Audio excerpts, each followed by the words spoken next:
Olá, meus amigos, falando da lição número 9, a lição de segunda-feira. Estamos estudando a igreja e a educação. E na lição de segunda-feira, chamados para viver como luz. Como a luz atrai nossa atenção. Eu tenho aqui algumas luzes aqui atrás. Está chamando a atenção dos senhores. Esse pisca. E a luz, ela é interessante. E nos faz pensar que Deus nos chamou das trevas para a sua maravilhosa luz. E nos deu a missão de iluminarmos as trevas deste mundo através, então, do nosso testemunho. Nosso testemunho é como uma luz, ilumina as trevas desse mundo. Por isso, Pedro citou essas palavras: mas vós sois a geração eleita, o sacerdócio real, a nação santa, o povo adquirido, para que anuncieis as grandezas daquele que vos chamou das trevas para a sua maravilhosa luz. Excelente verso, e que mostra a intenção divina em nos chamar para aceitarmos Jesus Cristo como nosso Salvador. Jesus é a luz, ele diz: eu sou a luz do mundo. E ao aceitarmos a luz, nós nos tornamos também luz para este mundo. A luz divina é, portanto, de grande importância na vida das pessoas.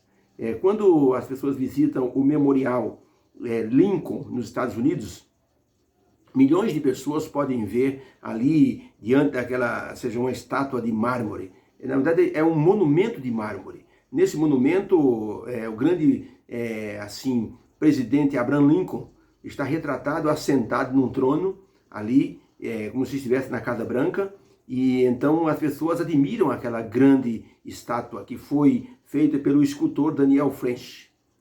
Porém, uma coisa as pessoas começaram a perceber: a iluminação que estava sobre a estátua, ou sobre aquele monumento, aquela escultura, distorcia o rosto de Abraham Lincoln. De maneira que as pessoas olhavam aquele rosto e achavam estranho aquele rosto estar distorcido. Era uma falha na iluminação. Essa iluminação foi corrigida, aí então as pessoas puderam ver toda aquela escultura no seu esplendor. Inclusive o rosto do presidente Abraham Lincoln do jeito como ele realmente era. A iluminação tem grande importância quando se deseja ver as coisas com clareza. Muitas vezes encaramos a vida apenas sob a luz da competição e do conflito. Mas essa luz pode distorcer as imagens e acabamos não tendo uma visão correta da vida. Por isso é importante que nós vejamos a vida pela perspectiva da luz divina, porque assim nós iremos fazer um julgamento assim positivo daquilo que estamos vendo. No mundo, nosso mundo hoje está muito cheio de problemas. Nós estamos vendo tudo o que está acontecendo. Problemas em várias áreas. Área econômica, área social, área humanitária. As pessoas têm dificuldade para resolver as suas dificuldades. Por isso, muitos acham impossível achar solução para tudo. O ser humano está tão desorientado que tem procurado saída entre muitas coisas. Tem procurado saída no misticismo, tem procurado saída na feitiçaria, tem procurado, saída nas crenças em gnomos, em duendes, no esoterismo, na numerologia, na astrologia e também na religião. A grande pergunta é: como podemos consertar este mundo? Havia um homem que era um cientista. Ele estava trabalhando no seu laboratório e percebeu que o filho mais novo entrou no laboratório. Ele ficou preocupado, pensando: meu filho vai atrapalhar o experimento que eu estou fazendo, mas eu não posso tirá-lo daqui. Então aquele cientista pensou: já sei o que vou fazer. Ele viu ali um catálogo bem grande, onde havia um mapa do mundo, com todos os continentes ali, os países. Ele disse: já sei o que eu vou fazer. Ele pegou e cortou aquele mapa em vários pedaços. E chamou o filho e disse: filho, o papai quer que você monte este mundo aqui, ó. O papai cortou em vários pedaços. Junte as pecinhas e fica aqui e tente montar. Se você conseguir montar, o papai dá um presente para você. O menininho ficou ali envolvido na montagem daquele mapa e depois de um tempo chamou o pai. O pai imaginou que ele iria ficar pelo menos 1 hora tentando montar aquele quebra-cabeça. Mas depois de uns 15 minutos, o menino disse: papai, está pronto. Como assim está pronto? Ele pensou: meu filho é um gênio. Se ele conseguiu montar esse mapa em 15 minutos, como esse menino não tem conhecimento de geografia? o pai foi olhar e estava completamente montado aquele mundo. E o pai perguntou: filho, como é que você conseguiu isso? O menino disse: papai, quando o senhor cortou o catálogo, eu percebi que atrás do mapa tinha a figura de um homem. Sabe o que eu fiz? Eu consertei o homem e quando eu virei, o mundo estava consertado. Ah, o pai teve um lance assim de reflexão. Eu consertei o homem e o mundo ficou consertado. Pode ser até um trocadilho, mas na verdade é assim, um relacionamento que pode existir. Para que nós possamos consertar o mundo, temos que consertar, iluminar a vida dos homens com a luz do Evangelho. Existe aqui a pergunta 2 na parte de segunda-feira. Diante do mundo, qual deve ser o nosso testemunho e como isso pode interferir na forma como as pessoas enxergam Deus? Jesus disse em Mateus 5,14, vós sois a luz do mundo. Não se pode esconder uma cidade edificada sobre um monte, nem os que acendem uma candeia, a colocam debaixo do alqueire, debaixo da cama, mas colocam no velador, e assim a candeia ilumina toda a casa, ou todos que estão na casa. E ele completa assim: resplandeça a vossa luz diante dos homens, para que vejam as vossas boas obras e glorifiquem a vosso Pai que está no céu. Então, para a pergunta, diante do mundo, qual deve ser o nosso testemunho? E como isso pode interferir na forma como as pessoas enxergam Deus? A resposta é: Jesus orientou os seus seguidores a se tornarem ou a dar um testemunho, se transformando em luz que brilhe nas trevas e que levem as pessoas a glorificar a Deus, porque nossos atos, nossas obras e pensamentos podem afetar a forma como as pessoas veem a Deus. Isso é uma verdade. A forma como nós testemunhamos, a forma como nós fazemos as coisas, se estiver vinculado assim ao cristianismo ou à educação cristã, as pessoas vão louvar a Deus, glorificar a Deus.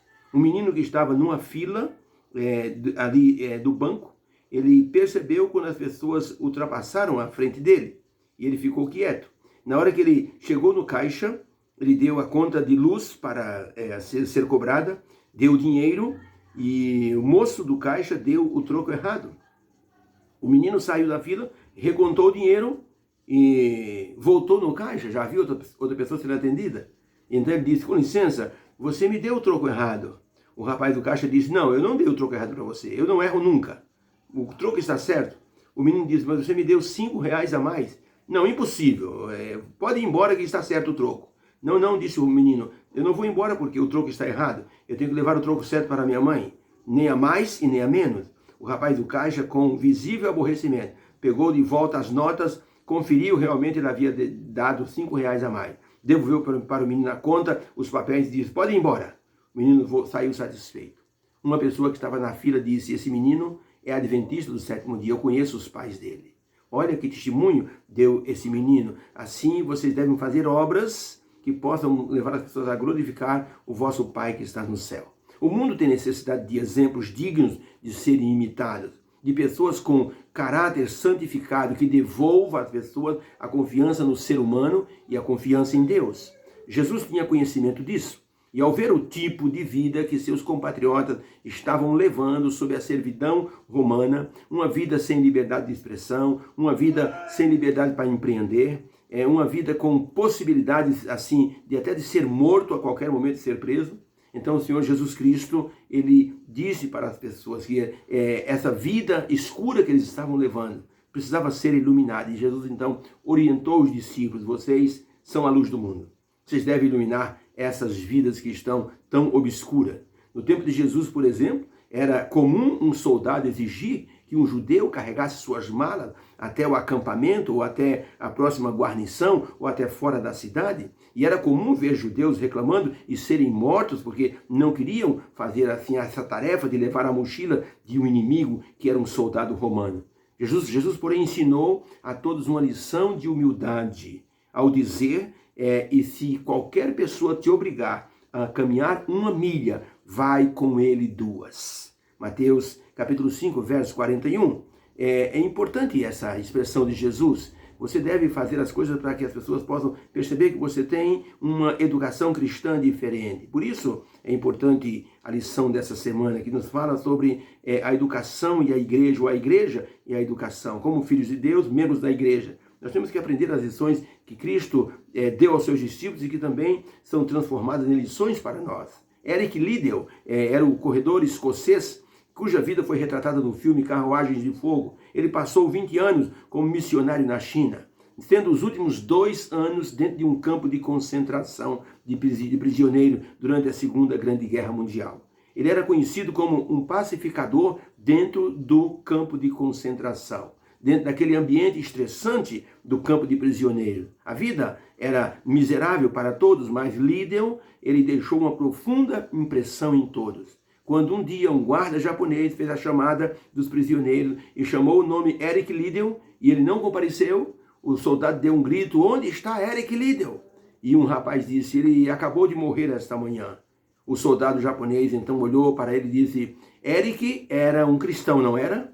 Gente, Eric não sabia falar japonês. O soldado não sabia falar inglês. No entanto, ele reconhecia aquele homem como um servo de Deus. Que coisa impressionante, não é mesmo? Ele deve ter visto Cristo através da vida de Eric, quando ele estava resolvendo os conflitos dentro do campo de concentração. Eric foi uma luz no meio das trevas de sofrimento naquele lugar.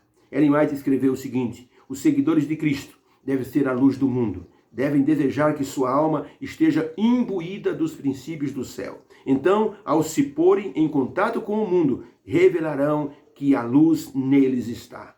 Ciência do Bom Viver, página 36. Que Deus nos abençoe. Possamos ser luz do mundo e que a lição de segunda-feira desperte em nós o desejo de testemunharmos de forma correta, completa e imitando o Senhor Jesus Cristo. A educação cristã faz isso conosco. Nos leva a esse patamar de conhecimento e imitação do Senhor Jesus Cristo. Deus abençoe a sua vida nesta segunda-feira. Obrigado pela atenção. Amém.